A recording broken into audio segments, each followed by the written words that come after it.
Hey everybody, welcome back to the Real 1% podcast. Today we got a very special guest. Some may know him as the money smart guy. Some may know him as a Marine. Some may know him as a 1-5 may know him as a dad. But today we got Matt Sapaula on the line. You know, he's down in Texas by way of Chicago, by way of the Philippines. A little bit about Matt. He's a father of 5. He's a Marine devil dog. He's got 2 combat deployments before 21, Persian Gulf warship in Somalia. He grew up on the south side of Chicago. Shout out Kanye West. He got prospected by a fellow Marine in the Best Buy bathroom. A life-changing event happened in the bathroom of Best Buy. So we got to dive into that soon. Like I said, 2 enlistments in the Marines, combat veteran, joined at 17 years old. He's has over 23 years of financial experience in the finance industry. He's the first and the senior board counsel of PHP Agency. He has over 40,000 licensed agents and still growing. He's an established entrepreneur, a respected leader, and a successful business owner. And he also became the first cash flow millionaire at PHP Agency with his wife, Sheena. So without further ado, I could keep going. He got a laundry list full of things to go, all the accolades and accomplishments. But Matt, I appreciate you taking a little bit of time out of your day. How you living today, my man? Awesome, brother. It's starting to warm back up here in Dallas. I'm excited about the NFL draft. I'm a big Chicago Bears fan, whether or not they're going to keep the number 1 overall pick or trade down or draft Caleb Williams. We'll see. But a lot of things are exciting on the business side of things, so look forward to unpacking that today. All right, let's get into it. So I almost had to end the call, man, because you said you're a Bears fan, but we're going to let it slide for today because, you know, you're a veteran, man. So like you said, it don't matter what football team you like, what color you are, we're all green. So right. I got to respect you for that. But, you know, what prompted you to join the Marines in the first place growing up on the south side of Chicago? Well, it was actually the west side of Chicago in an area called the Cicero Berwyn area. Okay. There I went to Morton High School. But I had nothing else planned after high school, man. Nobody was looking at me in terms of the high school sports I played, even though I lettered and was on the varsity team of all the sports. I played football, played basketball, ran track. When I got cut from the basketball team my junior year, I swam, and didn't realize I was a very good swimmer, and I was like the MVP as a sophomore, and I just didn't like the workout. I thought it was just a boring sport. Okay. You know, and just having your face in the water and for hours on end, you know, there's no excitement behind for me. But anyway, nonetheless, it served me well in the Marines because, quite frankly, a neighborhood bully, I didn't like this kid, was rumored to have enlisted into the Marines. And this was my opportunity to kick his ass. Okay. In boot camp, in the Fleet Marine Force. Come to find out, the brother never enlisted into the Marines, and I was stuck in boot camp. Like, where is he? Where is he? All right, and so I just was looking for a job, another opportunity. So you wanted to get on in the pugil sticks with him, right in the Marine Corps, get him right, you know. You didn't want to be the Filipino version of Michael Phelps before Michael Phelps, or what? Nah. No, I mean, matter of fact, my father, when he immigrated from the Philippines, he made the Indiana University swim team as a walk-on. Okay. And he was part of the B team, but he was actually swimming with Michael Spitz. Okay. The record that Michael Phelps broke in terms of the most amount of gold medal won by an American swimmer. Small world. So you joined the Marines. How was it for you? Was it a big culture shock? Did you like the discipline? Did you like everything that you were going through as a 17-year-old in basic training? You know, I watched that movie. What's that movie? Full Metal Jacket. Yeah. I watched that movie before I went in, and I just thought it was exactly that was that. To me, boot camp was comedy. What annoyed me was the knuckleheads that just didn't know how to align and get with it. I mean, brother, you enlisted into the military, let alone the Marines. This is the toughest boot camp of all the branches of service, and you're crying because you don't like the work. You're crying because what the hell? What did you sign up for? What did you think you're signing up for? This ain't summer camp. Right. So that's the only thing that annoyed me about boot camp, because I was wanting to push everybody, and I was excited about being there and earning the title of the United States Marine. Didn't realize how much pride and tradition that the Marine Corps had, and you hear about it. The world's elite fighting force and America's, the world's 911 service, the America's finest, et cetera, et cetera. But I didn't realize how much pride the Marine Corps had in terms of the title of the United States Marine, which I'm proud to say we were able to earn. I was able to earn. So looking back on your time in basic training, what was the hardest part you think, looking back on it now? The hardest part? Yeah. Maybe it was was it a 5-mile hike or a 10-mile hike? I can't remember. Going up the Grim Reaper, with the pack on the back of the mountain, the side of the mountain right in front of your face. You're going vertical. Like, how am I supposed to climb this thing? The mountain's like right here. Like, what am I supposed to do? And they see our drill instructor just go. He just runs up the damn side of the mountain. I'm like, okay, there's a technique behind it. I don't know if that was really hard. Maybe the hard part was just being homesick. Just not being around your familiar friends and family and neighborhood. But I didn't find boot camp difficult at all. And I had a blast in boot camp. Okay. So what was your MOS? You were on helicopters, right? Yeah. So my primary MOS was 6153 airframes, hydraulics mechanic. And my secondary was a aerial door gunner. So I became a gunner on Frog. So on the ground, we're repairing. In the air, I was air crew. Okay. So you pretty much get to your first duty station and you're pretty much getting ready to go to the Persian Gulf War onto the warship. What was going through your mind at that point, and what was it like when you were going through the actual thing? I remember going through our first training battalion, and we're just looking at the flight line of the helicopters turning, because we hadn't been assigned yet to a squadron. And I'm like, hey, those guys about to go deploy. Those guys about to deploy. Those guys about to deploy. I'm like, I wonder if I would end up deploying. That'd be kind of cool to go on a deployment, man. That's what I signed up for, man. Let's go. Next thing you know, I get signed up for HMM 164 Night Riders, and I'm getting deployed, brother. And what my mindset was, let's go, battle rattle. I just turned 18 years old about 6 months ago when this happened. So I turned 19 years old, 19 years old during my first deployment. How was it being on the Persian Gulf on a ship and everything like that? Did you get sick? No, that was culture shock.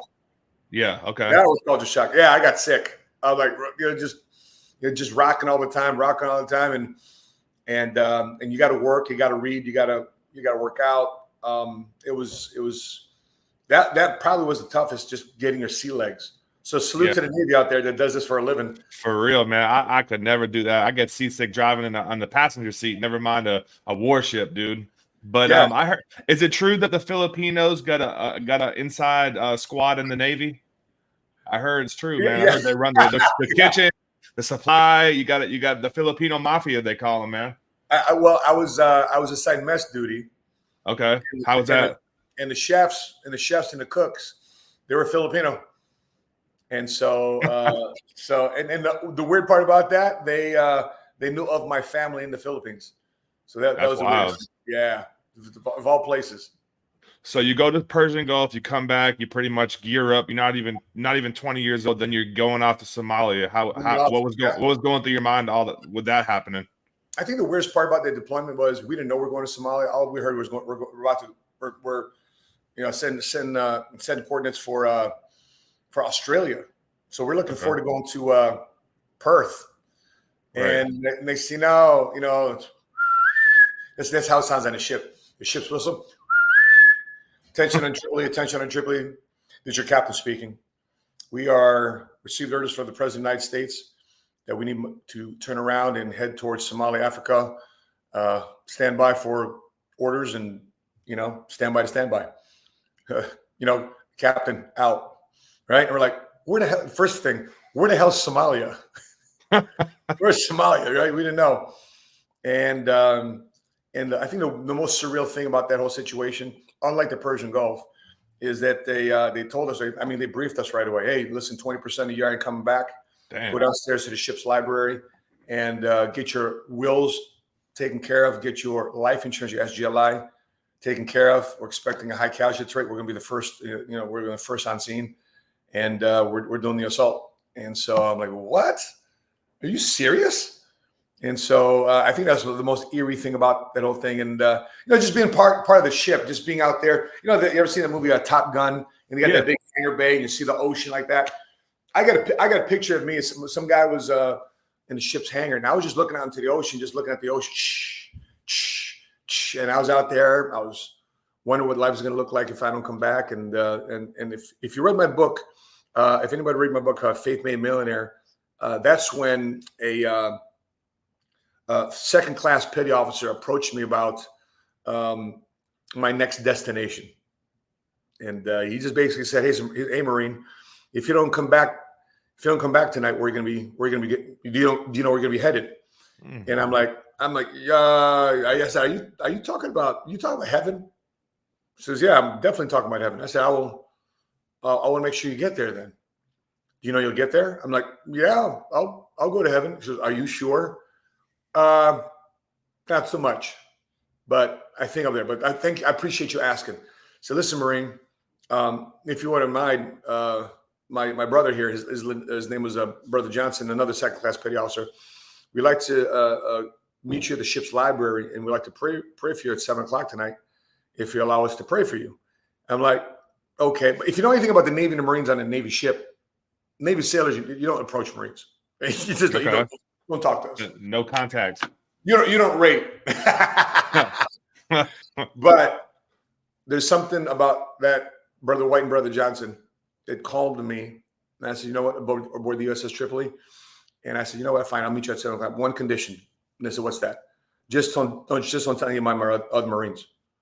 Because I thought it was a sign of weakness. And so no problem, don't tell anybody. So I go down there at 7:00 in the ship's library, and next thing you know, Michael, all my Marines are down there for my platoon. Dang, they got everybody down there. They got everybody down there, bro.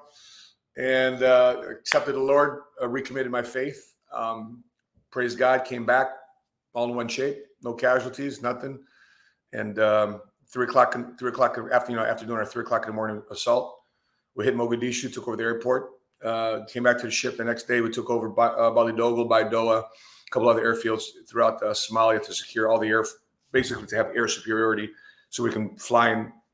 Later on, we can fly in the Army, but we took over everything since then. And the whole entire deployment, brother, God was on our unit, because we didn't have one aircraft mishap. Wow. And we only had, I wish I could say we only had, but it was less than 12 casualties on the Marine side. A lot less than 20% total that they were expecting, exactly. Right? They said 20% total. 12 is not that much, but still too many, right? By the end of the day. Yeah. How long were you out there for? That was a 45. I would say between 1 and 2 months we were out there. Okay. Then HMM 163 took over. Another unit came over. Another Marine Expeditionary Unit came over. So we had crossover, transfer, and then a couple other units came in, and eventually the Army's Mountain Division came in, took over after that. So you get back stateside, probably chill out a little bit. You had your kids, a couple of your kids, right, on your first or second deployment? Yeah, no. I was still kidless for the first two. The third one, I said, Sapaula, now you're going to Okinawa, Japan to go with the 31st MEU, because I was part of the 15th MEU, Marine Expeditionary Unit, and now they're reassigning to the 31st Marine Expeditionary Unit based out of Okinawa, Japan. Okay, and I know a little bit about the backstory about you had some trials and tribulations with your kid's mother, and you got that picture, and I think you said your aunt or your mom took it, and you were crying with your kids, and it's a heartfelt moment, because people that have kids in the military and that don't have it all together, we know how it is. I mean, I'm a single parent, so you were once a single parent when you left the Marines, but talk a little bit about that, how you felt, leaving your kids, and obviously you had the Lord on your side, but what was it like leaving them and going to Japan and carrying on that assignment? Well, the weirdest part about that was, so I left for that deployment, bumped into the future mother, because I didn't have the kids yet. Okay. And, because there's another TDY deployment I was going on for 90 days versus 6 months. Okay. But I met her. This is ode to the wise. Never marry the first girl you meet at a club. Okay. So, Yeah. Damn. especially from the bottom of the beer glass. Yeah, it's like, oh, yeah, you hot. You hot. Anyway, but she was, but it, you know, from what I can gather that night, and went on that deployment, we had promised to each other, well, yeah, we'll get married, whatever the case would be. And I got back, I said, man, I got to follow through with my word. So we got married. Man, come to find out, bro, it was just the wrong situation. I should have never done it. The only good thing that came out of that marriage, outside of the divorce, outside the bankruptcy, outside the mayhem, was my son, who's now 28 years old. Right. But No, it was, I feel you. yeah, it was not a good partner to be. Not knowing what I know now, I would have been a lot more smarter, more thoughtful, and more logical in terms of picking somebody you're going to build a family with. No, I'm right there with you. I didn't get married, but I had a kid with someone right after I got out of the army, and yeah, it can go south real quick from the club scene. So I feel you, man. We brothers in arms in that narrative. So yeah, man. Yeah, exactly. Yours is 28, mine's going on 8. So it is what it is. But you live and learn, and you keep driving on, and make sure you do the best you can for them, and hope all is well for the mother, right? So yeah. So what really prompted you to leave the Marines? You get 2 tours in, you got some combat underneath your belt, you're probably enjoying your being a door gunner, working on aircraft, if that.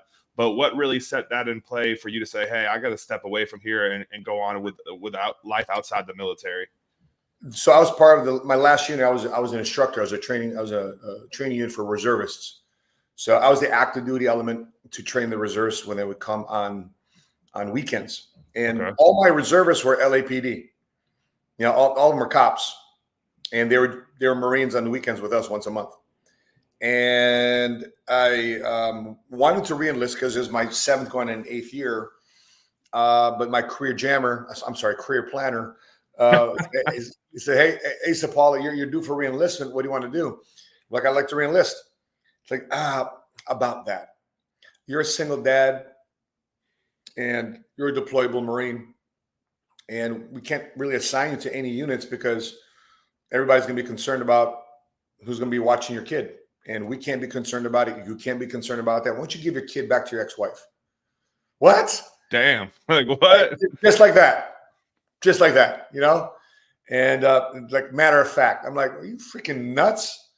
Do you even have it? Sounds so easy for you to do. You have kids? Yeah, for real. And so I'm sorry, that's not happening. And, well, Sapaula, unless you're willing to take another job, laterally move to in the rear at the gear type of job, we can't reenlist you.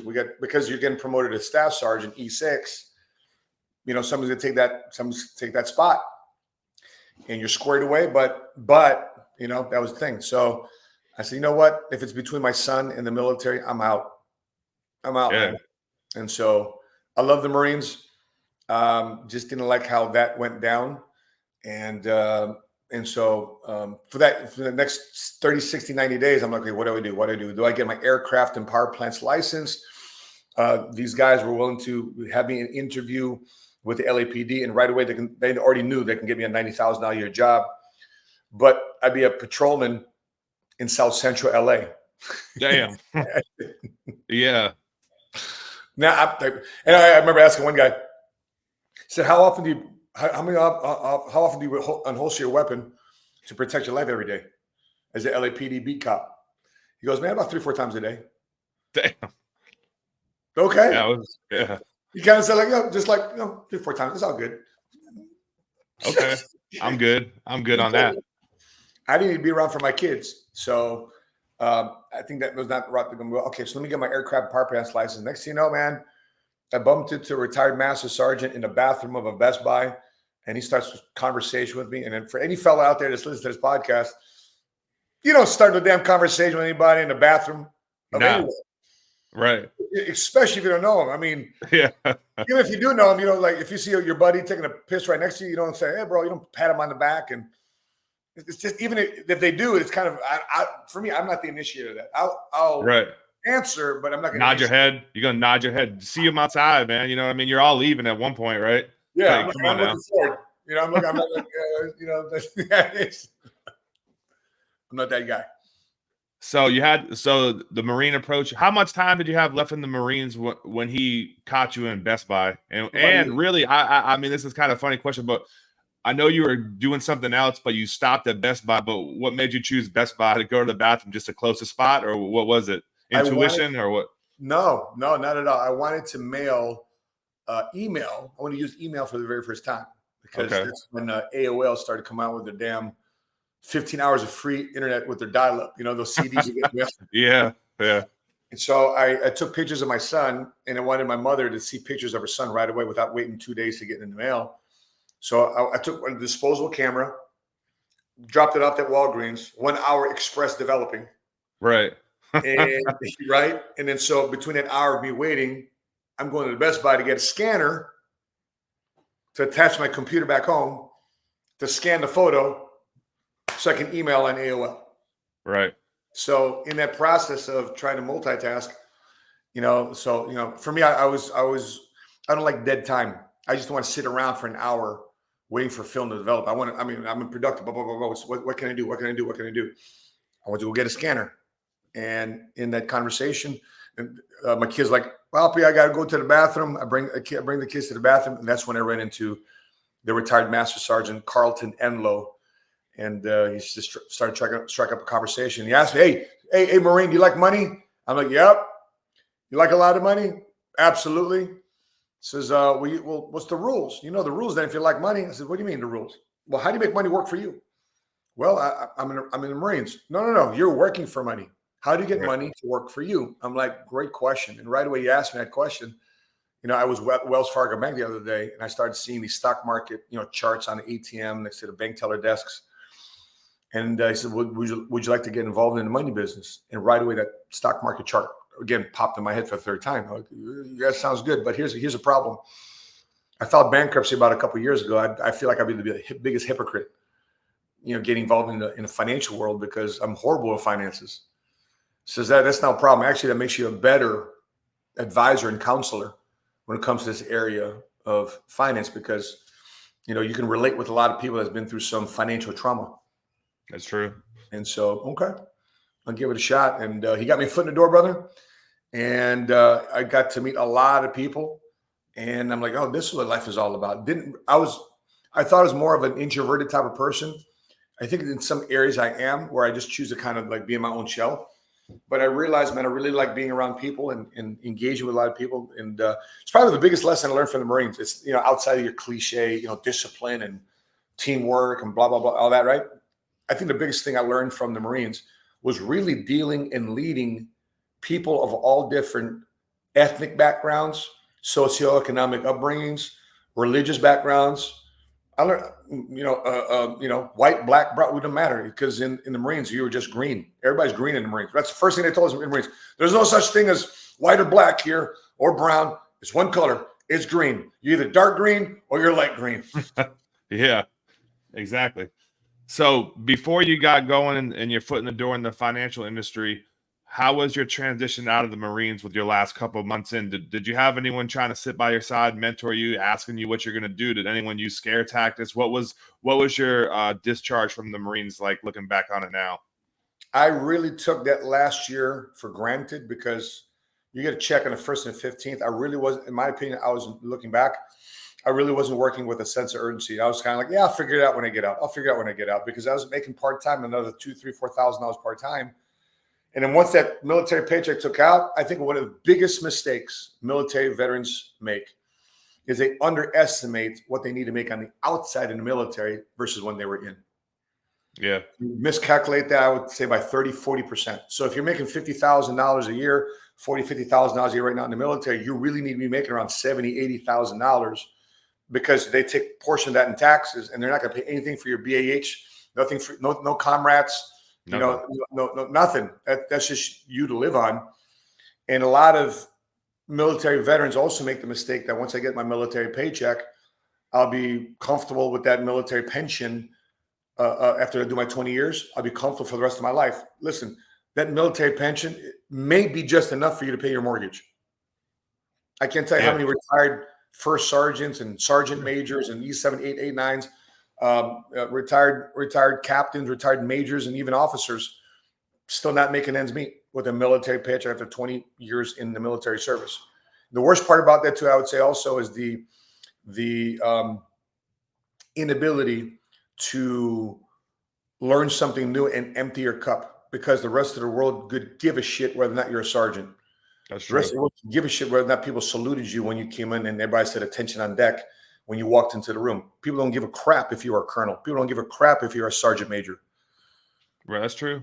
But go ahead. Yeah, and so I think that was probably one of the culture shocks, because you spend your entire life building towards a rank and earning respect, and then when you get out, the rest of the civilian world, they don't give you any. No, you're right. But on the flip side of that, I know you made a video about why veterans and military members make the best entrepreneurs. So I'd like for you to maybe hit on a couple of those key points that you went over in your video for some guys or ladies that haven't seen that, because I believe that's true as well. Even after World War I think 25 or 50% of all small businesses were run by veterans. Right. It's because at that time, which they changed since then, that when you went to World War II, your GI Bill, you can start a business with that lump sum of cash. Yeah. And today, it's only for education. That's why it's the Montgomery GI Bill or post 9/11 GI Bill. You can't use it to start a business, sadly. I was actually one of the first veterans to challenge the system to see if we can earn a certification in financial planning, and the GI Bill will pay for it. And sure enough, they awarded me the GI Bill for that. But nonetheless, part of that video was, if you can put aside the fact that you need to feel respected from anybody, which is probably a hard thing to do, because you got to think like a general, but work like a private. True. So if that's what you're willing to do, the world of the entrepreneurship is your oyster. And the benefit of that is that we're used to working long hours. What? Working a 12-hour day? No problem. That's true. I gotta work till 0 dark 30. I got you. I'm willing to go the extra mile. That's part of my DNA, right? So and serving other people outside of myself, caring more about others than just myself, no problem. That's what entrepreneurship is all about. Like you want to put the leadership of what you're doing to the point where you're pushing up people and you're leading other people, setting the example. You're the first to show up, last to leave. That's part of the military DNA, and that's the intangible is necessary to win in business. Absolutely. So when you left the Marines as a single father, right, at that point, what was going through your mind? Because obviously you had that whole year, you took it for granted. You're working at the officers club, you're bartending, you're making money part-time, you're hustling, right? You're doing all these things. Research on me, bro. Good job, man. I did do some research, man. You know what I mean? I gotta be prepared. So you're doing your thing, you're making good money, and then then that day comes, you get your duty 214, you get out and you say, damn, now what? I mean, you had your foot in the door in the financial firm, but obviously that doesn't happen overnight to build an agency or even start making that money. You know, you got to make contacts and stuff like that. But how was it as a single dad on the outside looking in? Because I didn't have clientele moving back to Chicago as I did in California. And even in California, my clientele is my fellow Marines and anybody in my base. Wouldn't really let anybody out in town. Nobody in Orange County. I didn't really get involved in the community. I was just basically a guy that you would know on base, because I wouldn't get involved in the community, because in Orange County, California, you needed money to be out in town. I didn't have any money. I was broke. Yeah. But when I came back to Chicago, at least I was somewhat familiar with the city, and I got 3 jobs. I got a job as a lifeguard from 5 to 8 in the morning, just so I can read the books and make a little bit of cash from waking up that early anyway, nobody's awake. Come back to pick up my kid, and then drop him off at 8:45. 9 o'clock, I'm either at the Jiffy Lube as a hood technician or Olive Garden. Damn. And so you're hustling. I'm hustling. I basically 2.5, 3 jobs. And as soon as I start making my commission checks again in the insurance business, because one commission check in the life insurance business, one or 2 sales, that's about, it's about $1.5 to $2.5 thousand. Let's say $2,000 part time in the insurance business, and I say, oh, okay. And I remember leaving my dad's basement. I'm like, okay, Dad, thank you so much. And I moved far away from where I grew up because I wasn't going to find any clientele in that neighborhood, but I moved far away to a more wealthier, upscale neighborhood where I knew I would have a natural conversation with people at the schools there, at the gyms there, in the the gyms, the martial arts studios, the dance studios where my girls would go. So the natural conversation where I would be living from there going forward had to be different from where I grew up. And so I started getting a lot more consistent with the insurance business. I remember investing in my first marketing campaign. My mom was tripping out because I charged $5,000 on my credit card. She goes, Damn. my mom's like in a Filipino accent. I was, oh my gosh, I would never put 5,000 on my credit card. I was like, Mom, this is the world of business, because it's what it takes. And I did dinner seminars. That's how I got 50 people in an Italian restaurant. I'd been at $2,000 at an Italian restaurant, feed people that night. But out of that, I drum up about 4 or 5 different clients that do business, and I make $20,000, $30,000 that month. So that was my start in insurance and understanding how powerful the insurance industry is. So let's stick on your family and the $20,000, because at first your dad, like you said, from the Filipino culture, a doctor, an attorney, a lawyer, an accountant. Those are what means you made it, right? In the Filipino world for a man. As a woman, you're going to be you want to be a nurse, right?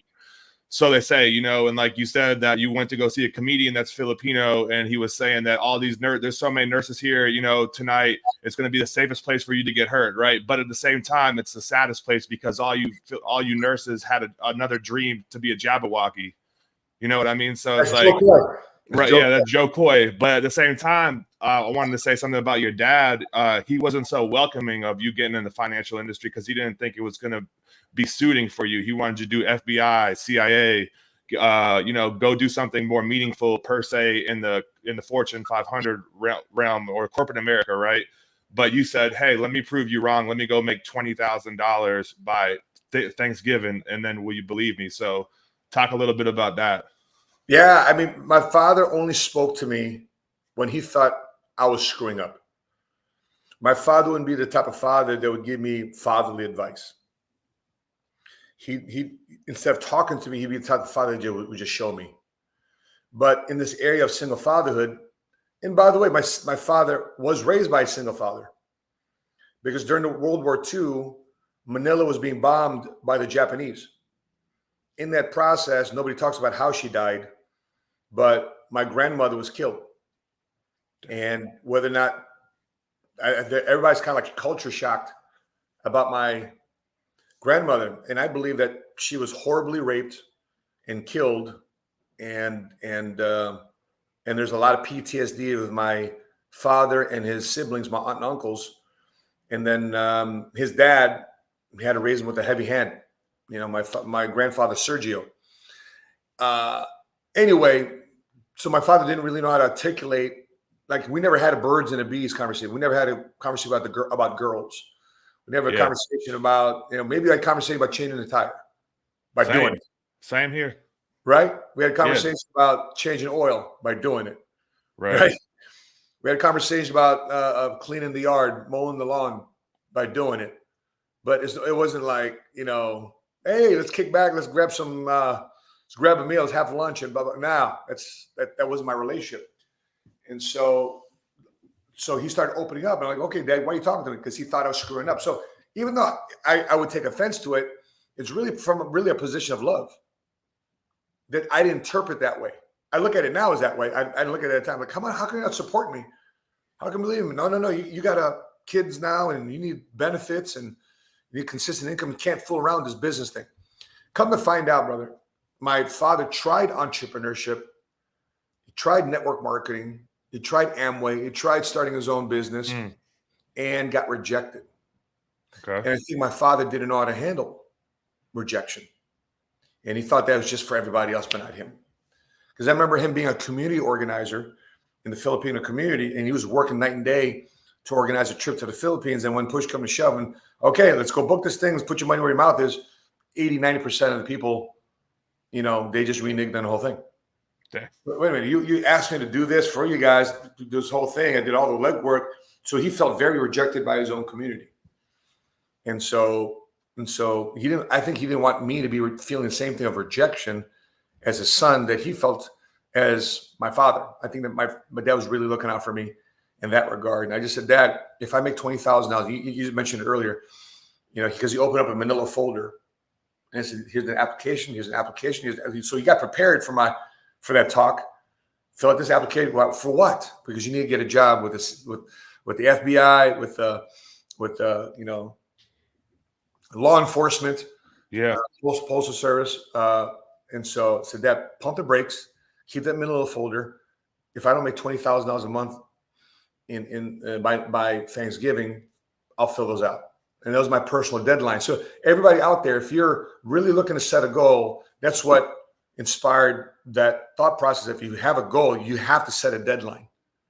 Sometimes a lot of people have goals, but don't have a deadline, and it just becomes a wish, and it never happens.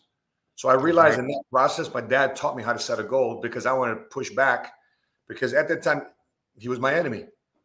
Doesn't mean you got to. By the way, in the enemies, Patrick wrote a book called "Choose Your Enemies Wisely."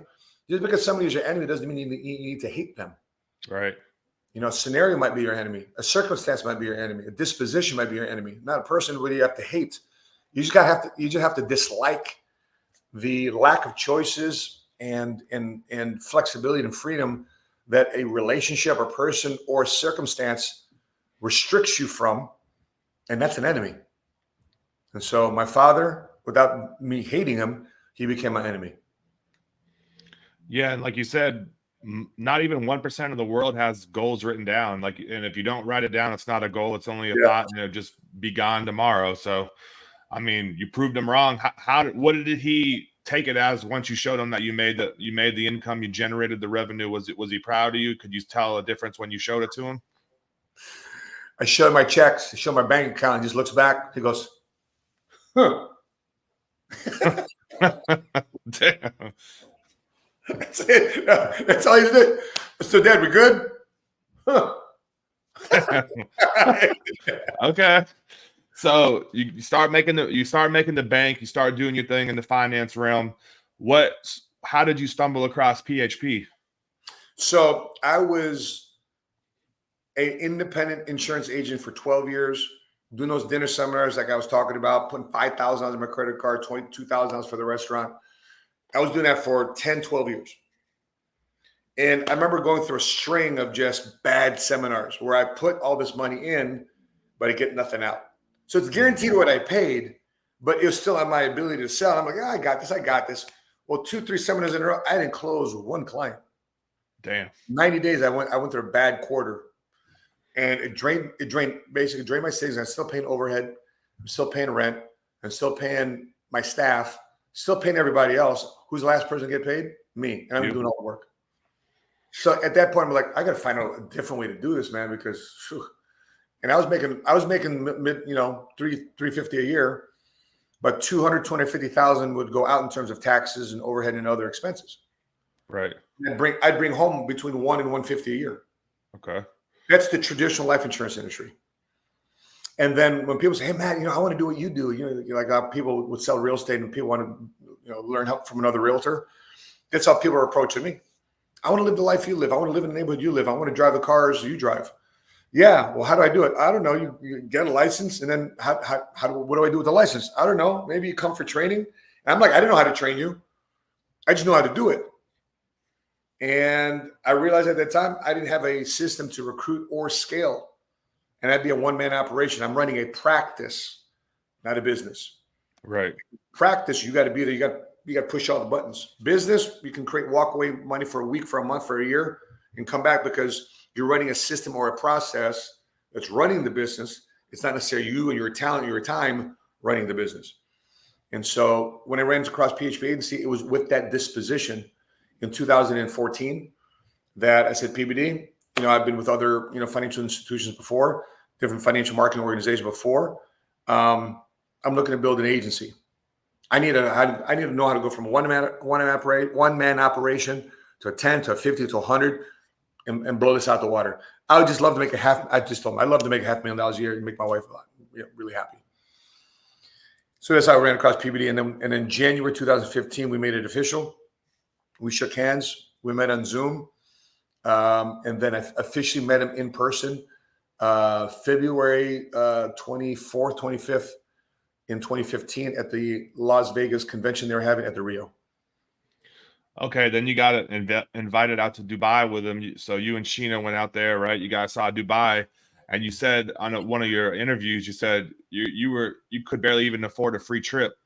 So you know what I mean. Like, so people see you for what you are now, man. But you literally went through the mud and made it out, which is aspiring. You know what I mean? Because you could be hope and a beacon of light to anybody that anything's possible. You come from, it doesn't matter where you come from. If you got the hard work, the grit, the work ethic, and the thing about PHP that I've liked so far, and I haven't really been around it too long, but I like that you have to build the other people. You have to, like you said earlier, you can't be a one-man band. You can only do so much in 24 hours. But if you pour into other people and you duplicate yourself, you're not only going to help them, but you're going to also help yourself, because everything works downhill and uphill. So you want to talk a little bit about that? Yeah, to that last thought, a lot of military personnel will realize as an entrepreneur their real leadership style, because in the military, people had to listen to you. That's true. Right? You're their direct report. Right. Yeah. You're the sergeant. Right? You're the one in charge. They have what's the saying? Don't respect the man, respect the rank. True.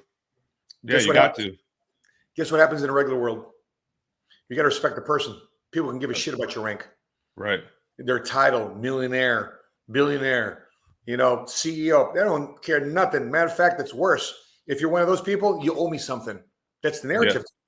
Yeah. You're rich, I'm poor, you owe me something. That's a sad narrative today that's being pushed.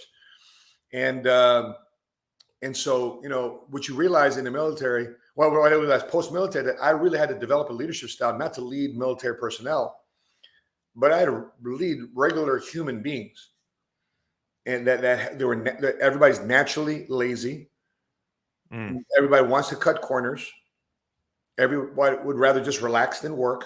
Why? Because we're human. Comfort zone. Yeah, comfort zone. And that's not anything racist.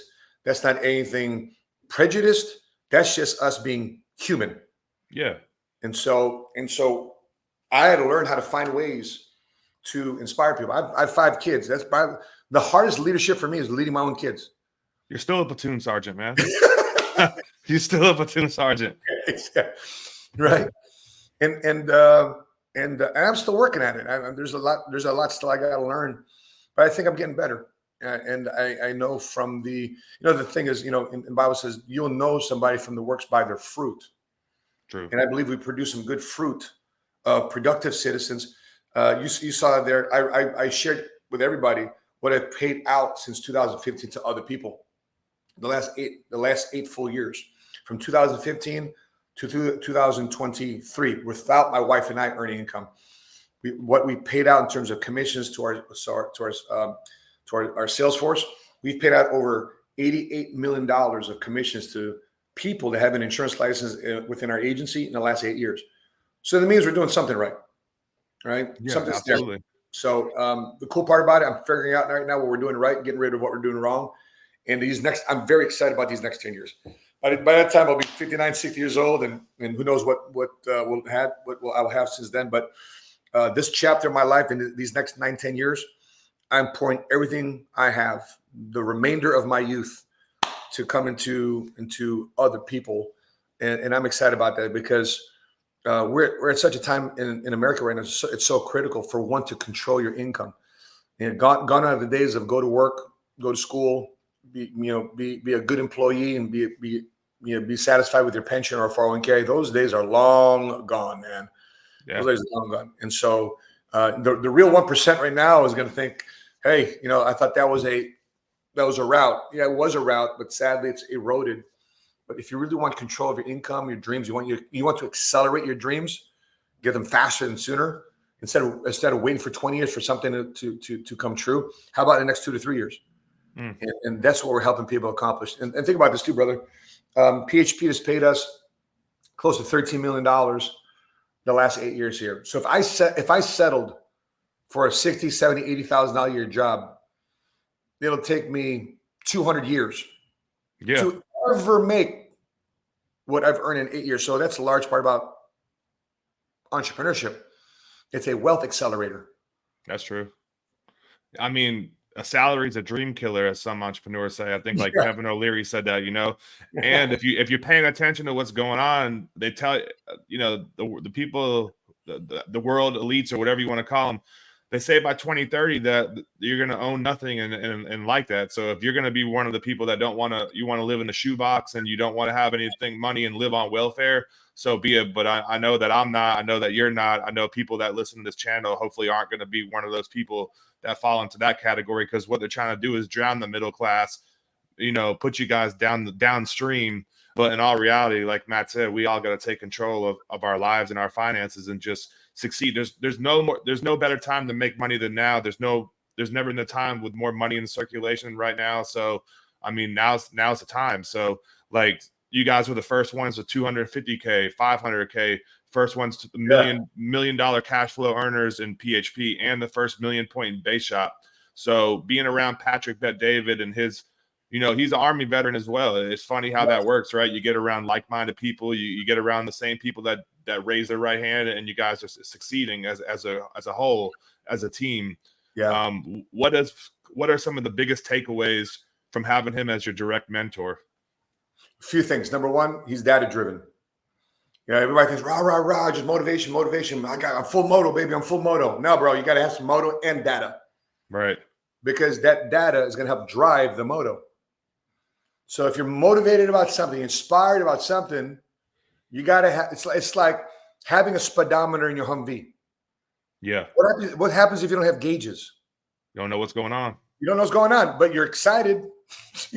Yeah. Right? Same thing too with data. It's also GPS. So you know what direction you're headed and how you need to be driving your company, and how to drive the people in your company and make that vision you have in your head a reality. So you got this big vision, but you got to have data. You got to have a strategy to get there.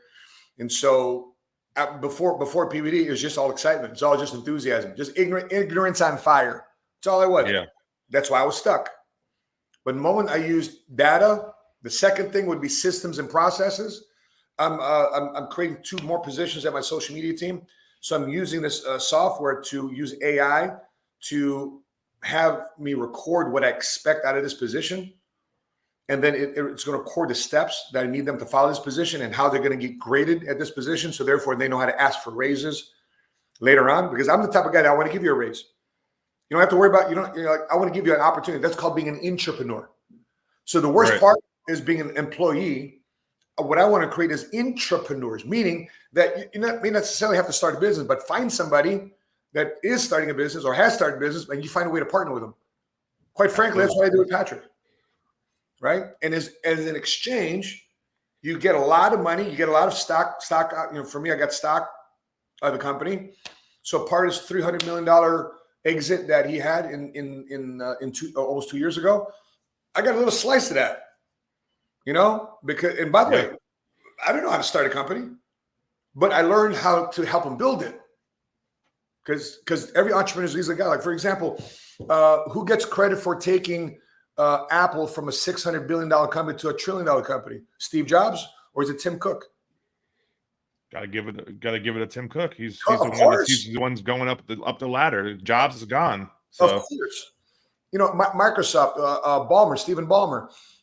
He was the 30th employee at Microsoft. Today, Ballmer is top 25 billionaire in America. He bought the LA Clippers after that. Yeah. What was his name? He made a racist comment about his players. His girlfriend recorded it. Yeah. And he was forced to sell his team. Right. Who bought it? The guy that helped start CEO, Microsoft, the CEO, Gates. But he never started a business before. He was an employee. And even now, this current CEO of Microsoft, Satya Nadella, he's getting paid $50 million a year to be the CEO of Microsoft. Yeah, right? He didn't start. He came in and filled the void. Hip hop. Look at Fat Joe and DJ Khaled. Fat Joe is the guy that ran with DJ Khaled, and next thing you know, Fat Joe has made all this money, has all this influence, but he was the number one. He's the right-hand man to DJ Khaled. Right. So you may not necessarily have to start a business. Link up with somebody that is. Absolutely. And so the power of strategic partnerships leads to entrepreneurship, right? You take the same evolution as an entrepreneur does, just without the financial risk. That's true. So that's what I learned from Patrick. So data, look at that. Data, systems and processes. The third one, you got to have a clear vision. A current visionary is a present liar. Right. Until that vision comes true. When that vision comes true, now you're known as a prophet. So how did you get started on, you got over 330,000 subscribers on YouTube. You got several thousand subscribers on Instagram. What made you want to get started on all your social media sites? I mean, you've been doing it for several years now. Yeah. I was actually watching one of your videos before we got on when you were driving around your Mercedes like 9 years ago, going ham in the car, man. Go opposite. Yeah, go opposite. Yeah, you're going in on them, man. So I was getting some motivation. But yeah, what prompted you to get going on social media? Like a phone, right? If I make a phone call, once that phone conversation is done, it's done. Right. It never lives again. Right. But there's so much value in a conversation with somebody that if I put it on video, the conversation could live again and help somebody else again. That's true. So I've realized that, and Patrick inspired this in me. He says, what we take for granted is the mentorship and the results that we're actually putting in the marketplace 2 times a week at our workshops, the event you went to, the Escape the Matrix event. We just needed to document that and have people kind of like peer in and take a peek at our world to see what's going on. And if they like what they see, they want to learn more. And if they want to learn more, they get to know who we are as people. They get to know our vision. They get to know how we do what we do. So by the time they get to us, the conversation starts here versus starting down here. And we have a much more fruitful conversation because the other person, just like yourself too, Michael, they've done their homework. If they don't like anything I've done, why would they do their homework? That's true. Right. But if they like what we do and they see themselves doing what we do too as well, they end up doing their homework. They want to be a part of it. So therefore, let's roll. So it accelerates the sales process, or it can accelerate the mentorship process. That's what social media allows us to. It just is a 100% accelerator. And every time I do a post, every time I do for example, you just said, I just watched a video you did 9 years ago. Yeah. Right. If I just kept that in my car talking to one person, because one person inspired me to do that video on the drive from my house, having dinner with my kids, to my 7 o'clock workshop. 15, 20-minute video.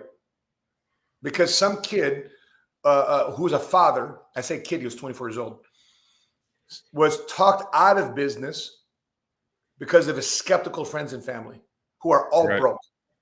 Right. And that's why you got to go opposite. Stop true. listening to your friends and family who are broke. Stop listening to stop sharing your multi-million-dollar dream with somebody that's got a $15 an hour mindset. They're going to do a good job beating you up their skepticism. And by the way, those are the best recruiters. Broke, skeptical people that want to live inside their comfort zone. They won't do anything out, but they will expect the world to come to them. Those are the best recruiters. Why do you think that? Why? Yeah. Because laziness, remember I shared with you, everything is our natural disposition. Yeah. As human beings. Why do people play the lottery? Because they think there's a hope. Yeah, there's a chance. There's a slight chance, right? And by the way, what's the chance of winning the lottery? You have more of a chance being eaten by a shark. You have more of a chance winning an Olympic gold medal. Yeah. You got more of a chance of getting struck by lightning. Yeah, absolutely. Than winning the lottery. And by the way, do you think rich people play the lottery? Absolutely not. Everyone that plays the lottery goes broke. And within probably 1 year, man, they don't even know what taxes are. You never mind. Which income demographic plays the lottery? The rich people or the middle class who are broke? Broke. Exactly. Middle class and broke all play the lottery. Yeah. And that's what I love about entrepreneurship. Because once I figure out the formula, back to the data, once I figure out the data points of what I need to figure out to make 100,000 a year, 250, 500, 750, that's why you introduced me to first of this, first of that, first of this, first of that, right? Because I figured out the data. Right. I figured out the formula. And all I got to do is just compound that formula because it works for me. I can teach it you. I can teach it to you. I can teach it to you, blah, blah, blah, blah, blah, blah. Next, not only am I compounding my income, But those around me, their lives are starting to change too as well. So that's what fires me up. Yeah. That's what jacks me up. Like Michael, your life is about to change. So, and then we're going to take receipts from this podcast, and we're going to say 3, 4, 5 years ago, bro, remember what were you? Where were you at in 2020? Single dad, right? Where were you at? Yeah. And now we're going to get it. Yeah. Next thing you know, you're buying a multi-million-dollar house there in SoFlo or wherever there in Florida. And by the way, do you hear about Jeff Bezos? He's moving to Miami. Nah, he gonna be PBD's neighbor or what? PBD, Messi, and Bezos, man, all in the cul-de-sac. It's the best neighborhood there in Fort Lauderdale. That's Bay Shore. There you go. But because the wise politicians of Washington want to incorporate a 7% capital gains tax on anybody making $250,000 or more. Yeah, there's no tax before capital gains tax. Florida got nothing. Yeah, exactly. So Bezos goes bye-bye. I'll save $600 million. Yeah, I'm blaming him. So speaking on the celebrities, you had a chance to interview Rabbi Daniel Lapine. You had General Mattis, Mad Dog. You had Les Brown, which was at the event. One of my all-time favorites. Coach Prime, Tebow, and Goggins. Hard list to choose from, but looking back on it, who was your most favorite person to interview? Off the top is Deion Sanders. Deion. Just because I grew up as a fan. By the way, it's such a tough list you gave me, man. But because I grew up as a fan, his primetime, he was a multiple sport athlete. Right. I watched him play. And I watched him since 08, 09, raise his sons, Shadur, and because he had a reality show in 08, 09 when he was still married to his wife, Pilar. Okay. And so he started Prime U, and he was coaching his kids. He was trying to start a school. So I saw Deion just constantly trying to improve the quality of life for his children. So I respected that as a man, and to be able to talk to a man like that. And by the way, we still have a good conversation. We're still texting each other back and forth. And so he's just as every bit of the same person on stage as he is backstage. And so that's why I respect a lot about Prime. What I took a lot from Rabbi Lapid is that the language of money is wrapped in the Hebrew language. So the language of financial stewardship is wrapped up in the Jewish faith. And so I learned a lot about money and finance, not learning from Christians. I learned about money and finance, watching, observing, and being mentored by Jewish and Mormon folks of those religious sects. Makes sense. They got a lot of money, man. They're everywhere. They're everywhere. New York, Miami. You know what I mean? Take every big city. They got the money, and they keep it in the family. They keep it in the, so. Where can someone find you if they want to reach out, if they're interested in PHP, if they're interested in your podcast or interested in your Instagram? Go ahead and plug all that in if you don't mind. By the way, Mike, I just want to say before I let you go, man, I applaud you for doing your homework. I can't believe the hour just went by like that. You had very good questions. You're very prepared. And I know how hard this is being a guy that interviews people too as well. So I just want to salute you, man, for being prepared and wanting to bring value for our veteran community. But yeah, everybody can find me at moneysmartguy.com and Money Smart Guy on all the social internets. You can find Money Smart Guy Instagram, Money Smart Guy, is it X now? Twitter, X? Yeah, X. Money Smart Guy on Facebook. So moneysmartguy.com is where you can find me. And he's 7-Figure Squad on YouTube too. You got the podcast showing you the right way. Like he said, he's not taking no one's money. He's showing everyone how to get out the mud. So I'm looking forward to get some more mentorship from you. I'm looking forward to, reaching financial freedom to a higher level, get out of my comfort zone and put myself, like you said, empty my cup. I asked you, I asked your wife, and I asked Tiffany, your wife's best friend, what is it that I need to do or someone needs to do? And you mentioned it again. It's pour your cup out, empty your cup and get filled up. You guys got systems. PHP, they got the systems. They put it out at the event. I probably was one of the only people that wasn't in the agency yet, but my man put the data out there, put the variables out there. This is how you backwards plan. You want to make 100,000, this is how you do it. You want to make 250,000, this is how you do it. He's done it. $2 million earner this year. They're doing it. So, he's not no slouch. I mean, I'm not where he's at yet, but I got some years behind him. Hopefully I can catch him one day and keep bringing some value to the veteran community. And I appreciate you coming on here today. What's one thing you miss about the military that's not camaraderie. Everyone loves to say that. We know that's a common denominator, but what's one thing that you miss looking back on your time in the Marines? Outside of camaraderie, I don't think I miss it because we're doing it now. Is just being able to work on purpose. True. Because I believe my military service was done on purpose because, I mean, who enlisted in the military make it, at least in the Marine Corps, like we have the same pay scale as the Air Force. Air Force is so much easier than the Marines in the Army, right? Yeah. So, in the Navy. So, so it's just being, I can't say because I'm still living that to some extent today. Like the best parts of what I missed in the military, I'm able to recreate that as an entrepreneur, but this time I get paid for it. That's true.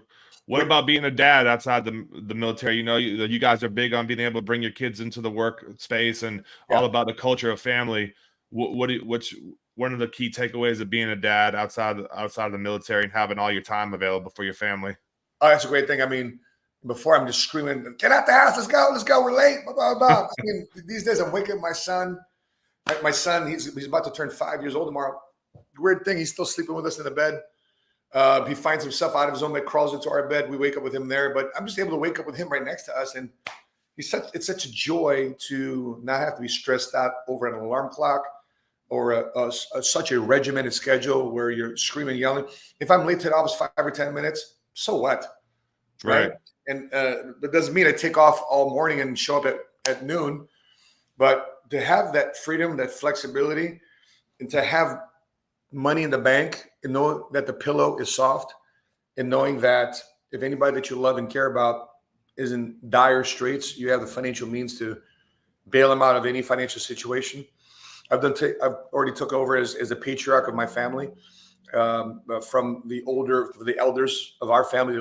They look at me now as somebody that's calling the shots, and I take that with respect and to honor them, because I'm taking the best of what they've given me from the limited knowledge and resources that they had, and I want to take that blessing and magnify it. And so that's what I give back to them, and be able to use social media. Like, for example, Michael, this conversation with you and I, as long as you have it online, what happens if your great grandkids stumble across this interview? Exactly. Legacy, man. Just leaving a digital footprint for families, friends, relatives, strangers to look back. Like you said, it's the whole reason I started too, man. All this stuff needs to get recorded, man, get documented. We've come a long way from going to Walgreens and getting 2-hour express photos. You know what I mean? Right. Yeah. So now, hey, man, well, we got to put a call to action out there. So I'm saying I got to get PBD one time on here, man. I don't know how we're going to make that happen, but I already said I'm going to get him one time, and I know I could call in the favor maybe one day from you. So I might have to phone a friend on that one. But if you guys listen to this, I'd tell you very easily how you get PBD on your podcast. You got to show that you have a growing audience. You got a growing channel.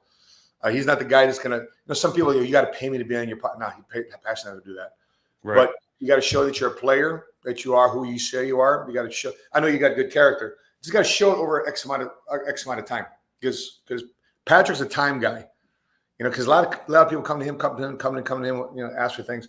But if you show that for a period of time, you've been consistent and growing, he's more excited about that conversation, and it won't be a favor. He'll be honored to do it. Sounds good.